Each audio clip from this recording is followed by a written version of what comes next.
O apóstolo João diz assim: quem vive habitualmente no pecado é do diabo, pois o diabo peca desde o princípio.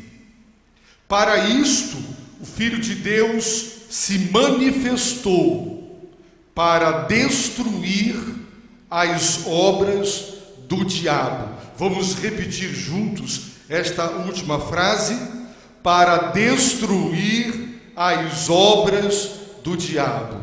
Pai Santo, humildemente suplicamos em nome de Jesus que a Tua palavra seja aberta para os nossos corações e que o Senhor abra os nossos corações para a Sua palavra, de maneira que nesta noite, Senhor, pelo Evangelho e pelo Espírito Santo, a Tua bênção venha sobre cada um. Oramos em nome de Jesus. Amém. Meus irmãos, nós temos considerado este precioso capítulo 3 da primeira carta do apóstolo João. E nós aprendemos que nós, cristãos, somos filhos de Deus. Enquanto Paulo, o apóstolo, com mente jurídica, ele usava o direito romano, as imagens para expressar e retratar a salvação, e ele também nos fala que somos filhos de Deus por adoção legal da parte de Deus e naturalmente afetiva também. João nos ensina que nós também somos filhos de Deus, mas somos filhos porque Deus nos gerou e nós nascemos dele. E porque ele nos gerou, ele compartilhou conosco sua natureza divina e também sua vida, a vida eterna. E nós somos filhos de Deus. Temos a natureza divina, uma nova natureza e uma nova vida, a vida eterna. Aprendemos com João que o que somos hoje nós sabemos. Somos filhos de Deus. Ainda não sabemos o que haveremos de ser, mas o que sabemos é que Jesus se manifestará com poder e grande glória, todo o olho o verá, e nós seremos semelhantes a Ele, porque nós o veremos como Ele é. E quem tem em Cristo essa esperança de vê-lo glorificado, com poder e grande glória, agora já começa a se purificar das coisas impuras que rompem a comunhão e nos afastam de Deus e da obra de Deus. João então nos ensina o que é o pecado. Pecado, diz ele, é ilegalidade, é estar na ilegalidade. Pecado é quebrar a lei de Deus, é transgredir os 10 mandamentos, é infringir as leis morais, os preceitos de Deus. E quem vive desobedecendo a Deus vive neste estado, na ilegalidade. Então, João nos ensina que Jesus se manifestou e ele fez com um propósito: tirar os pecados. Se as pessoas perguntarem por que os cristãos celebram o Natal, a nossa resposta é: porque Jesus se encarnou, ele se manifestou para tirar os pecados. Por isso, João prossegue em sua mensagem dizendo que aquele que vive no pecado nunca conheceu Jesus e nunca o viu. E ele prossegue dizendo também que quem pratica a justiça, ou seja, vive de acordo com os padrões morais revelados por Deus, é justo, porque Jesus Cristo é justo. Agora, meus irmãos, João vai nos ensinar não sobre a natureza do pecado, ele já fez isso. Ele já nos ensinou que pecado é ilegalidade, é rasgar a lei de Deus. Mais do que transgredir a lei, muitas pessoas podem fazer o que a lei proíbe, mas ainda admitem que a lei é boa. O indivíduo pode andar sem cinto de segurança e falando ao celular, mas ele admite que a lei que proíbe é uma boa lei e deve ser guardada por todos, embora ele transgrida a lei. Mas a essência do pecado é muito mais do que transgredir os mandamentos de Deus, significa odiá-los, desprezá-los. E quem despreza a lei de Deus, despreza o legislador, porque foi Deus quem promulgou a sua santa lei. João já nos ensinou sobre a natureza do pecado, agora ele nos ensina sobre a origem do pecado, e ele deixa claro o seguinte: quem vive habitualmente no pecado é do diabo. Para o apóstolo João não tem neutralidade. Ou você é de Deus, e se você é de Deus, você vive praticando a justiça. Você faz da justiça o seu esporte, você se exercita na justiça de Deus, ou seja, nos seus padrões morais. Você produz justiça, você manifesta a justiça, você pratica a justiça, você vive justiça. E Jesus disse: busque em primeiro lugar o reino, o poder governador, o senhorio de Deus em sua vida e a justiça do reino, e todas estas coisas vos serão acrescentadas. Ele também ensinou que a nossa justiça precisa exceder a dos escribas e fariseus. Portanto, quem é de Deus pratica a justiça, vive de acordo com os valores revelados, os princípios, os preceitos, as normas divinas reveladas e registradas nas Santas Escrituras. Mas quem pratica o pecado, quem habitualmente vive no pecado, e a tradução vive habitualmente traduz a palavra pratica, ou seja, aquele que vive habitualmente na justiça é de Deus. Quem vive habitualmente, quem faz do pecado seu hábito, João diz, é do diabo. Esta preposição indica ou pertence ou procede do diabo. Está sob a influência de demônios, está sob a influência satânica.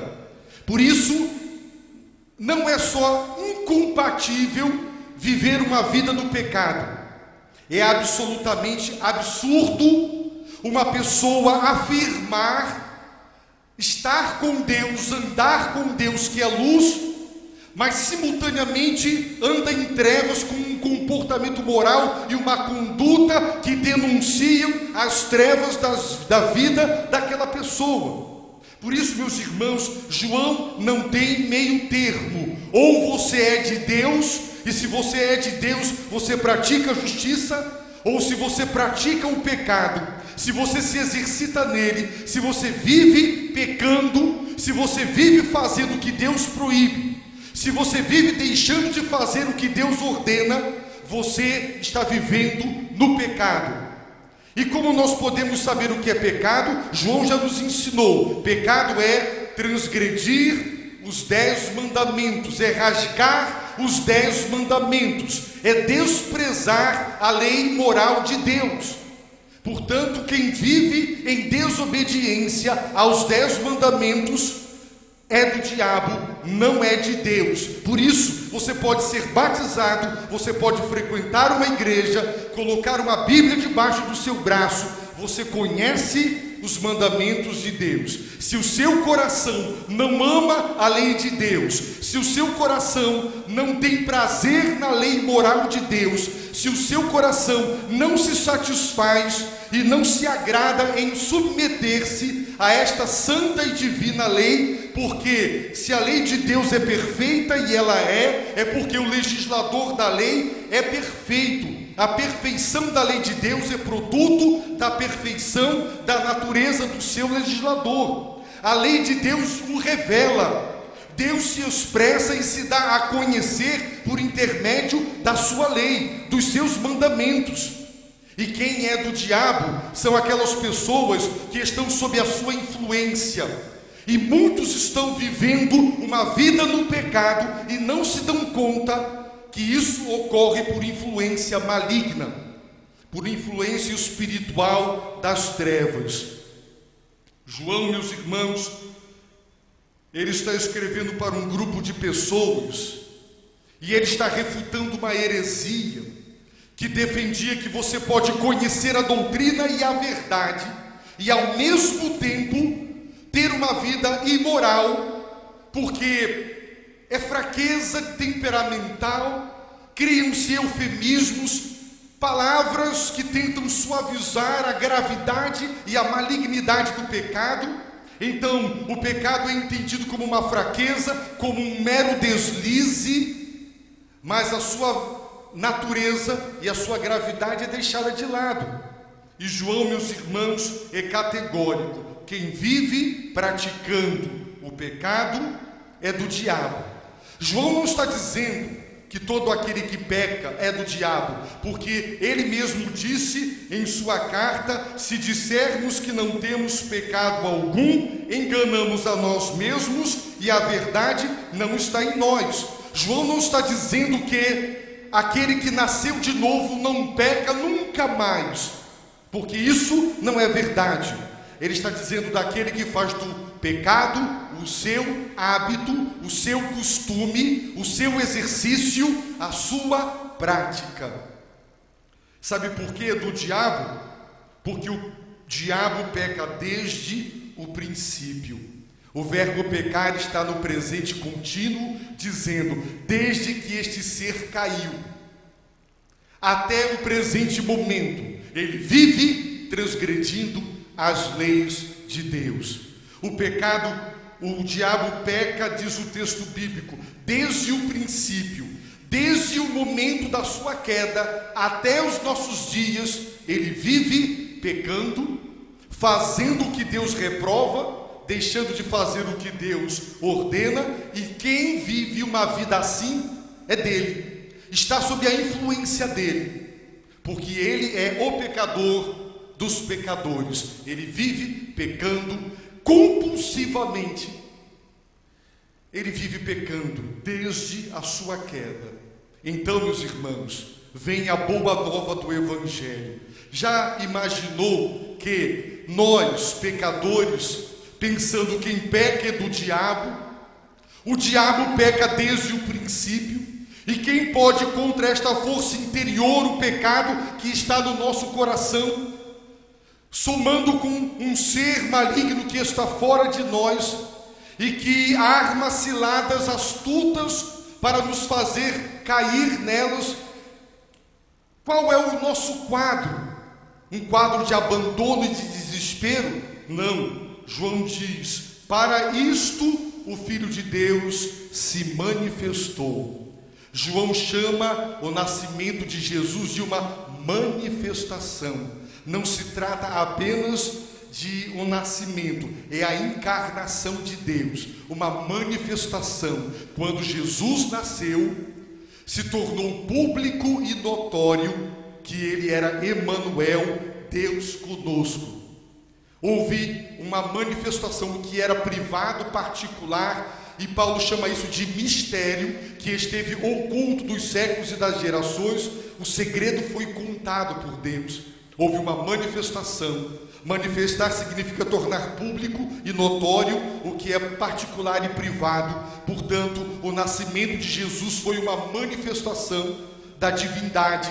Os homens tomaram conhecimento de que Deus nasceu na terra, de que o Filho de Deus se tornou homem, o Deus homem. E sabe com que propósito? Jesus se encarnou, Jesus se manifestou para destruir as obras do diabo.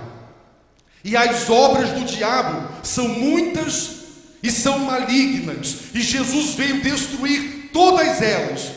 Todas elas. Muitos estão sob a influência de demônios e das trevas. Se Deus permitisse que agora nós enxergássemos o mundo espiritual, nós veríamos os anjos, nós veríamos os demônios.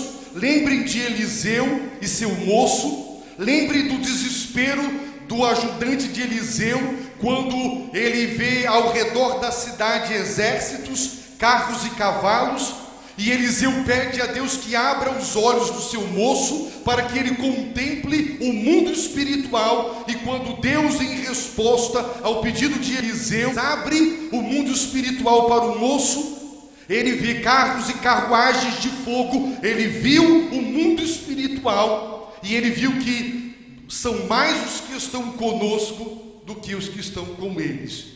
O mundo espiritual, muita gente não se dá conta.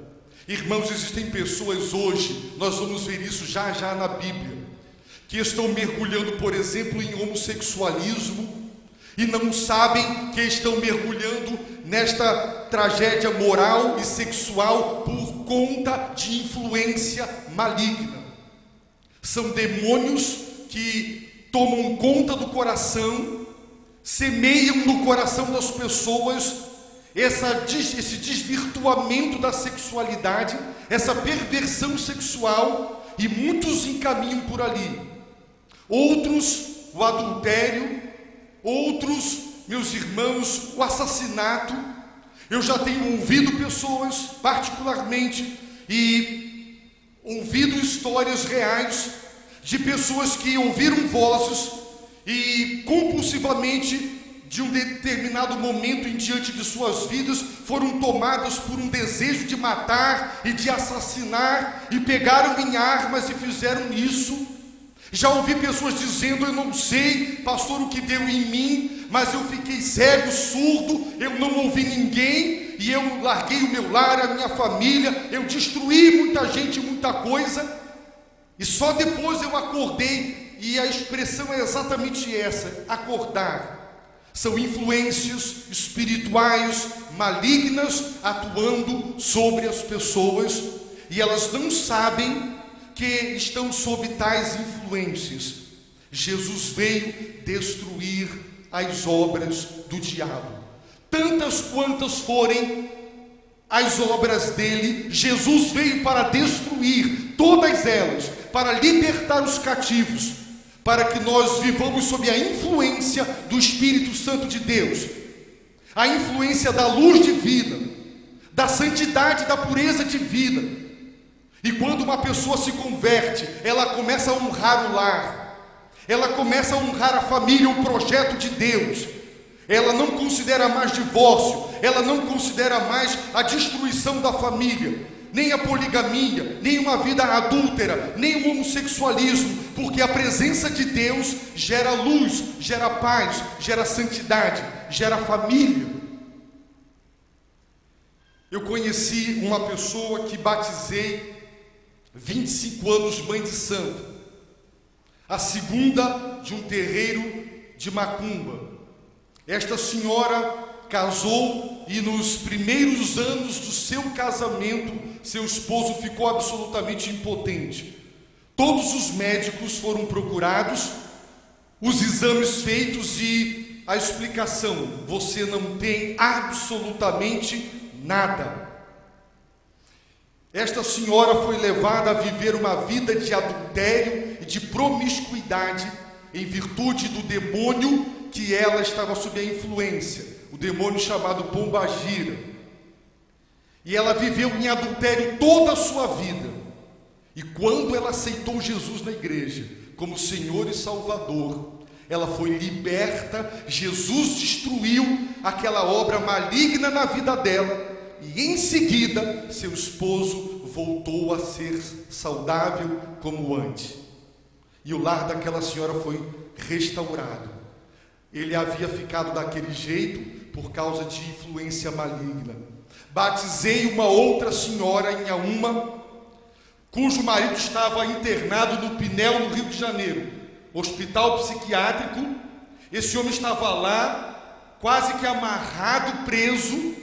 E quando esta senhora se converte na igreja, depois de ter ido a tudo quanto foi lugar, mas ela foi à casa de Deus levada por uma vizinha, e ela aceitou Jesus como Salvador e Senhor. Naquela semana o telefone toca, era o diretor do Pinel: vinha buscar seu marido, ele está absolutamente são, em perfeito juízo, venha buscá-lo. E ele voltou para casa. Obra maligna. Jesus, o Filho de Deus, se manifestou, ele se encarnou, Imagine, o homem precisa de Jesus e ele não pode pensar em outra pessoa, porque só Jesus na cruz do Calvário destruiu as obras do diabo. Nenhum outro santo suposto, ou mediador ou mediadora, fez essa obra. Não há quem recorrer, só Cristo destrói as obras do diabo. Se tem obras malignas na sua vida, você só tem Jesus e Jesus para contar. Mas ninguém tem o poder de destruir e desfazer e libertar destas obras, e para isso ele veio. E se nós pudéssemos obter esta própria libertação, ele não precisava se encarnar, mas ele veio para isso. Meus irmãos, o diabo, ele tem trabalhado sempre em três frentes. Uma, ele é chamado na Bíblia de o tentador, e uma das obras dele é tentar para o pecado. Ele vive pecando, ele vive desobedecendo, e ele vive tentando fazer com que toda a humanidade e os salvos desobedeçam a Deus. Ele é o tentador na esfera moral. Na esfera física, ele vive infligindo doenças no corpo das pessoas. Nem toda enfermidade é de origem maligna, mas muitas enfermidades procedem do mundo espiritual. E em terceiro lugar, a questão da sedução do erro, o desvio doutrinário, as grandes heresias que hoje existem no mundo, Testemunhos de Jeová, Mórmons, Adventistas e Alziro Zaru e tantas coisas, eram todos líderes de igrejas evangélicas, batizados dentro da igreja, que saíram da igreja e foram fundar heresias. A esfera moral, a esfera física, a esfera intelectual, a produção da corrupção da doutrina, o desvio doutrinário. Meus irmãos, vamos considerar as Escrituras. Logo que desembarcou, um homem da cidade saiu-lhe ao encontro, possesso de demônios. Havia muito tempo, não vestia roupa, nem morava em casa, mas nos sepulcros. Verso 35. E o povo saiu para ver o que havia acontecido e foi ao encontro de Jesus. E acharam o homem de quem haviam saído os demônios, sentado aos pés de Jesus, vestido e em perfeito juízo, e ficaram atemorizados. Este homem vivia nu, uma força descomunal, se feria com pedras, vivia nos desertos, porque ele estava tomado de demônios. Mas Jesus destruiu as obras do diabo na vida daquele rapaz, e agora ele está vestido. Ele não usa mais as pedras para se machucar, ele se senta nelas em perfeito juízo, liberto, um homem de Deus. Jesus destruiu as obras do diabo. Estão vendo como a presença de um demônio na vida de uma pessoa leva à loucura? Ele era louco, quebrava correntes, uma força impressionante, produto de possessão demoníaca. Lucas 9, de 39 a 42. Um pai de um menino procura Jesus e, observem bem, Lucas é médico, observem e comparem com o relato de Mateus, como Lucas, na visão clínica dele, ele fala da possessão e da enfermidade. Observem, pois um espírito, vamos começar no 37, no dia seguinte, quando desceram do monte, uma grande multidão foi ao encontro dele, e um homem na multidão clamou: Mestre, peço-te que olhes com atenção para meu filho, meu único filho, pois um espírito domina, fazendo-o gritar subitamente, provoca-lhe convulsões, até fazê-lo espumar pela boca, e mesmo depois de o ferir, dificilmente o larga. Alguém diria, isso é epilepsia. Como eles não sabiam, atribuíam a demônios. É a interpretação dos liberais. Mas o homem disse, roguei aos teus discípulos que o expulsassem, mas eles não conseguiram. Verso 42, quando ele vinha chegando, o demônio derrubou e provocou-lhe uma convulsão, mas Jesus repreendeu o espírito impuro, curou o menino e o entregou ao pai. Observem a sequência. Primeiro, Jesus expulsou o demônio. Depois, Jesus curou uma enfermidade, produto de uma possessão, e o entregou. Então, ele liberta e ele curou a enfermidade deixada pelo diabo. Os irmãos querem ver Lucas 11, 14? E Jesus estava expulsando um demônio que era mudo. E quando o demônio saiu, o mudo falou. E a multidão ficou admirada. Eu já estive lutando com irmãos em Cristo, com uma jovem que parou de andar e estava muda, não falava uma palavra sequer, até que ela foi liberta daquele espírito demoníaco e ela voltou a falar e andar. Já participei de um quadro como esse. Lucas 11, a partir do verso 24, diz o texto: quando um espírito impuro sai de um homem, anda por lugares áridos, buscando repouso, e se não o encontra, diz, voltarei para minha casa de onde saí. Os demônios consideram os seres humanos suas casas, onde vão habitar e morar.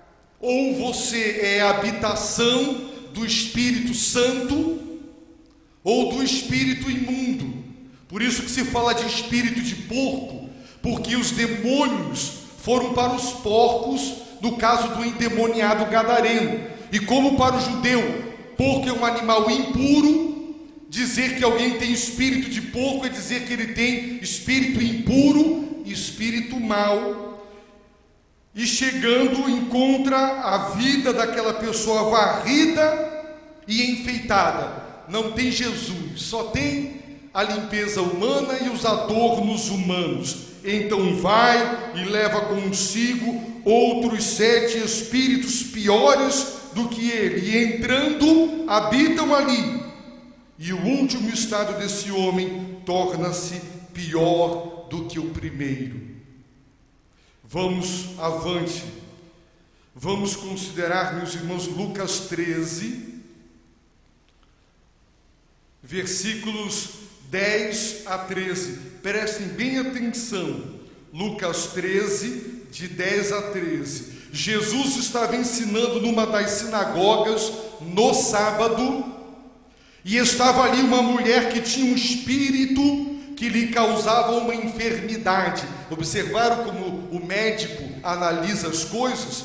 Já havia 18 anos, e ela andava encurvada, e não conseguia endireitar-se de modo algum. Vendo-a, Jesus a chamou e lhe disse: mulher, estás livre da tua enfermidade. E impondo-lhe as mãos, ela se endireitou na mesma hora e passou a glorificar a Deus. Sabe por que ela ficou curada? Então o chefe da sinagoga, indignado, porque Jesus havia curado no sábado, tomando a palavra, disse à multidão: há 6 dias em que deves trabalhar, então vinde nesses dias para seres curado, e não no dia de sábado. E o Senhor disse assim, verso 16: e esta filha de Abraão, a quem Satanás mantinha presa 18 anos, não era um demônio não, era o próprio Satanás, estava mantendo aquela mulher há 18 anos doente, não devia ser solta desta prisão no dia de sábado. Jesus a soltou da prisão satânica por isso ela ficou curada. Mais uma enfermidade que é produto da presença maligna. A Bíblia diz que Jesus, na última ceia, ele deu o privilegiado pedaço de pão para Judas, e logo que comeu o pedaço de pão, Satanás entrou nele. E Jesus lhe disse: o que estás para fazer, faze-o depressa. Enquanto jantavam, o diabo já havia posto no coração de Judas, filho de Simão Iscariotes, que traísse Jesus. O diabo leva você à beira do precipício, mas o passo é seu.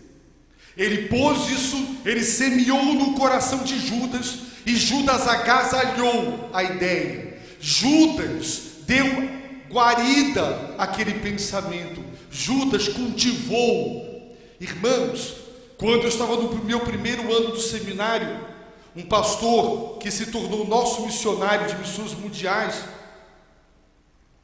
ele, na África do Sul, ele disse: jovens, aprendam a discernir seus próprios pensamentos, aprendam a saber quando é a voz de Satanás e aprendam quando é a voz do Espírito Santo.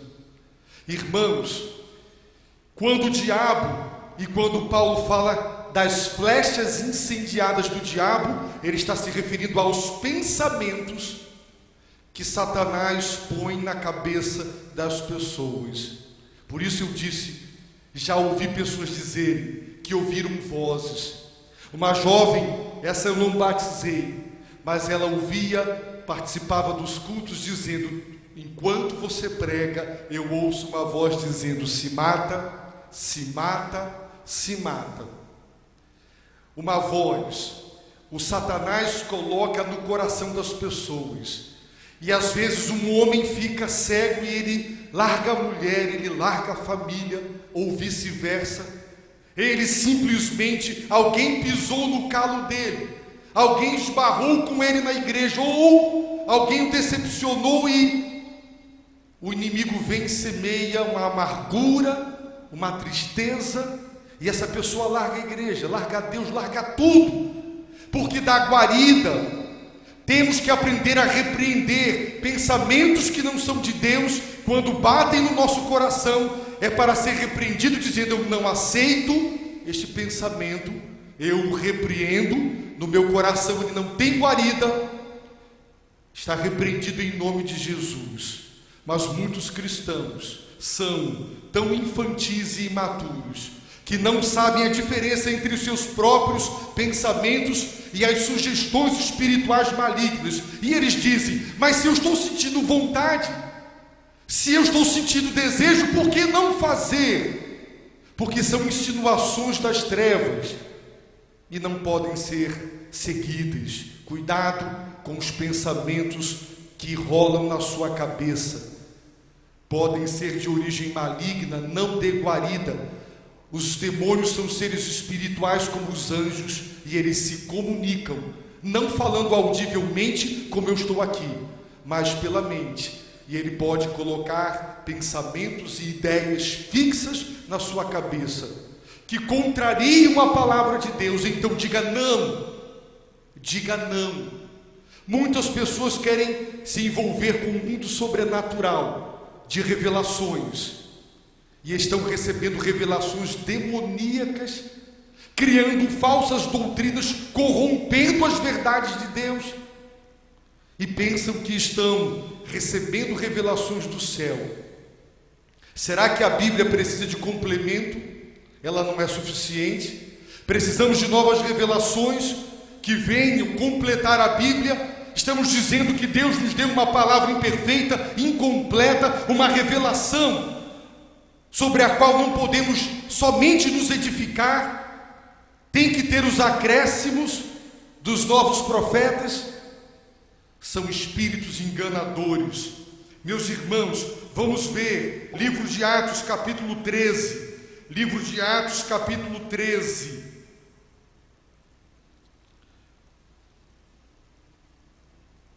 Versículo 8, Paulo está evangelizando o procônsul da ilha de Chipre e diz o verso 8, mas Elima o mago, pois assim se traduz o seu nome, opunha-se a eles, procurando desviar o procônsul da fé.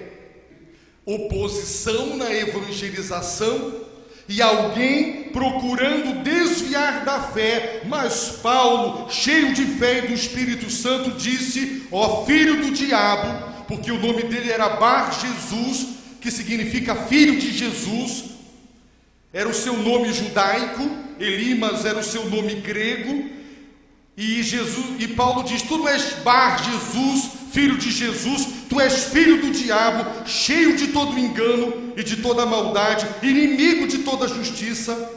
Não cessarás de perverter os caminhos retos do Senhor? É isso que ele faz, perverter os retos caminhos de Deus. Agora a mão do Senhor está contra ti, ficarás cego, sem ver o sol por algum tempo. E assim aconteceu.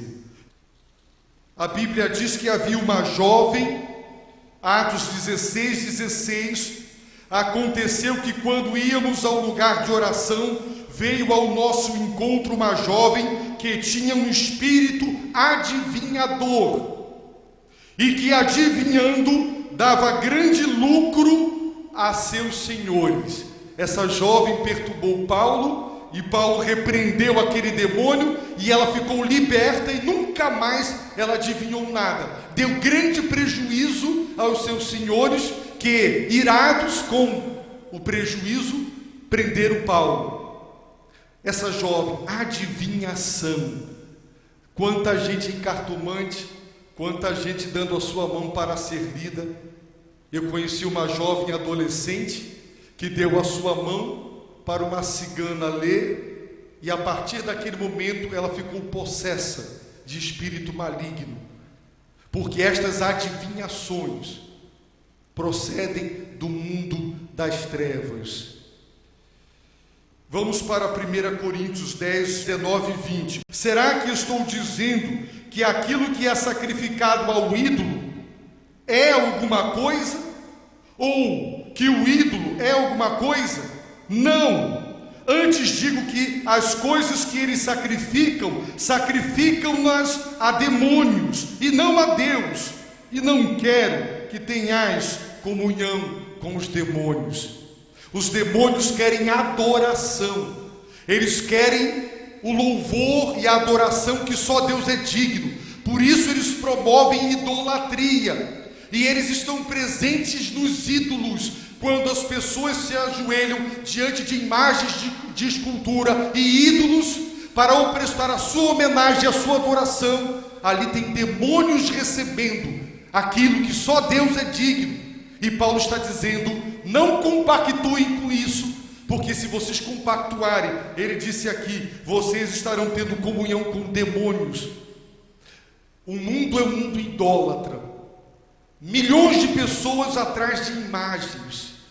Em Singapura, quando eu estive lá em 88, eu entrei em alguns templos, coisas horríveis, esculturas, imagens, cada uma mais feia e pior do que a outra, e as pessoas adorando aquelas coisas. Pastor Valdemiro Tibitchak estava num restaurante na Índia, um restaurante de classe, e uma vaca se aproxima por trás e vai para a lixeira comer resto de comida, e todos se levantaram e adoraram aquela vaca, um animal sagrado, comendo lixo, e seres humanos adorando. O que é isso?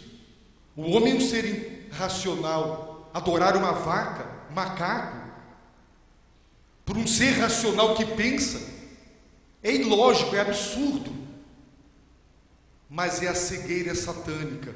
Paulo diz que Satanás cegou o entendimento. Deus nos deu a razão, e quando ela está cegada, o homem se torna insano. Satanás cegou o entendimento dos incrédulos. Por isso, são capazes de adorar vacas, animais, árvores e coisas dessa natureza. 1 Timóteo capítulo 4. Agora, os irmãos observarão o ataque satânico por meio da doutrina. Paulo diz em 1 Timóteo 4, versos 1 e 2: o Espírito Santo afirma expressamente que nos últimos tempos alguns se desviarão da fé e darão ouvidos a espíritos enganadores e a doutrinas de demônios. Essas doutrinas dos demônios e esses espíritos enganadores, eles falarão por quem? Verso 2: sob a influência da hipocrisia de homens mentirosos, que têm a consciência insensível. Cuidado com o que os irmãos ouvem, os programas que assistem na televisão. Nem tudo que brilha é ouro. Muita gente está abrindo a palavra de Deus, mas é cheio de espírito enganador e de doutrina de demônios. E 2 Timóteo 2, 26: e que se libertem da armadilha do diabo, por quem haviam sido presos para cumprirem sua vontade. Eu tenho mais 10 textos relacionados aqui, o tempo não permite continuar. Mas Satanás vem da palavra Satã, palavra hebraica. Essa palavra, meus irmãos, significa adversário. Diabo vem da palavra grega diabolos, significa caluniador. O diabo é nosso inimigo, é nosso adversário, ele nos é adverso, ele nos faz oposição, ele peca desde o princípio. Quem vive pecando está vivendo como o diabo vive. O diabo vive pecando até hoje. E quem vive na prática do pecado é do diabo, está sob a sua influência. Nesta primeira epístola, João dirá: nós somos de Deus, mas o mundo inteiro, e não está se referindo à terra, mas à humanidade, jaz no maligno. É a mesma palavra usada para descrever a situação do paralítico. Ele não se move, ele está imobilizado. O mundo inteiro está sob o controle paralisador do diabo. Ou você é de Deus, está sob a influência do Espírito Santo, ou você é do mundo e está sob o controle e a influência maligna.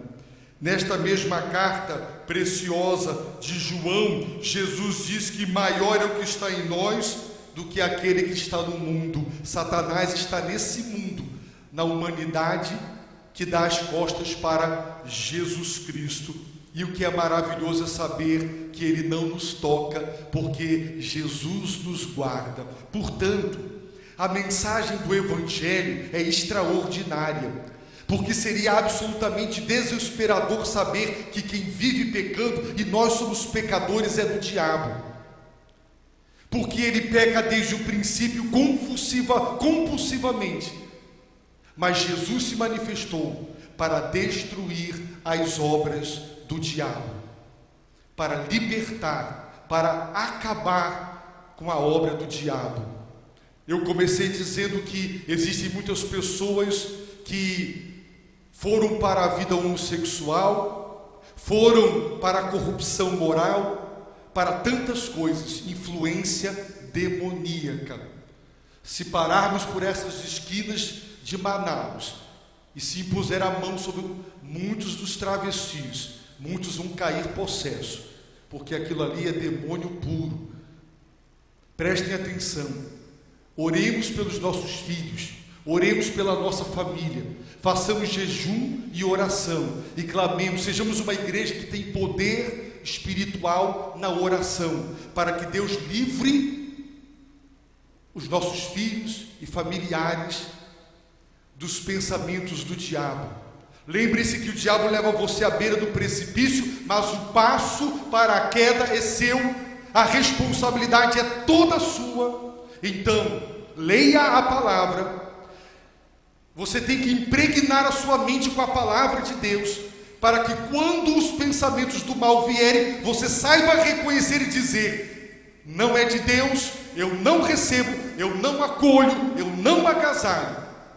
Já tenho dito o que aprendi: os soldados canadenses são treinados para somente trabalhar com as notas verdadeiras de dólar. São especialistas nelas. Por isso, quando bate uma nota falsa, eles sabem detectar na hora. Trabalhe com a verdade de Deus.